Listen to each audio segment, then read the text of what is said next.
புதன்கிழமை அன்று மறந்தும் கூட இந்த தவறை மட்டும் செய்து விடாதீர்கள். சாஸ்திரத்தின்படி புதன்கிழமை என்பது ஒரு மங்களகரமான நாள். பொன் கிடைத்தாலும் புதன் கிடைக்காது என்று ஒரு பழமொழியே உள்ளது. அப்படிப்பட்ட புதன்கிழமையை அன்று இந்த தவறுகளை நாம் செய்தால் இது உங்கள் குடும்பத்திற்கு 7 ஜென்ம பாவங்களை கொண்டு வந்து சேர்த்துவிடும். அது மட்டுமில்லாமல் இது நிறைய நேர்மறை ஆற்றலை கொண்டு வரும். என்ன செய்யக்கூடாது என்று தெரிந்து கொள்ள இந்த பொதுநலம் வீடியோவை முழுமையாக பார்க்கவும் சப்ஸ்கிரைப் செய்து கொண்டு. புதன்கிழமை அன்று சகோதரர்களிடம் சண்டை போடக்கூடாது. இந்த நாளில் கடன் வாங்கக்கூடாது. இந்த நாளில் கடன் வாங்கினால் எதற்காக கடன் வாங்குகிறீர்களோ அதில் பலன் இருக்காது. இந்த நாட்களில் நீங்கள் தவறான வார்த்தைகளை பயன்படுத்தினால் அது புதனின் கோபத்தை உண்டாக்கி உங்கள் ஜாதகத்தில் புதனில் பிரச்சனையை உண்டாக்கும். புதன் அன்று பெரிய முதலீடுகள் போடக்கூடாது. வெள்ளிக்கிழமைகளில் பெரிய முதலீடுகள் போடலாம். சாத்விகம் கொண்ட கிரகம் என்பதால் இந்த நாளில் அசைவம் சாப்பிடுவதை தவிர்க்க வேண்டும்.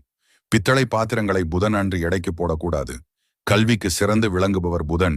அப்படிப்பட்ட நாள் அன்று புத்தகங்களை எரிப்பது, எடைக்கு போடுவது கூடாது. இதுபோல் நிறைய ஆன்மீக தகவல்களை பெற எங்கள் பொதுநலம் சேனலை சப்ஸ்கிரைப் அண்ட் லைக் செய்து கொள்ளுங்கள்.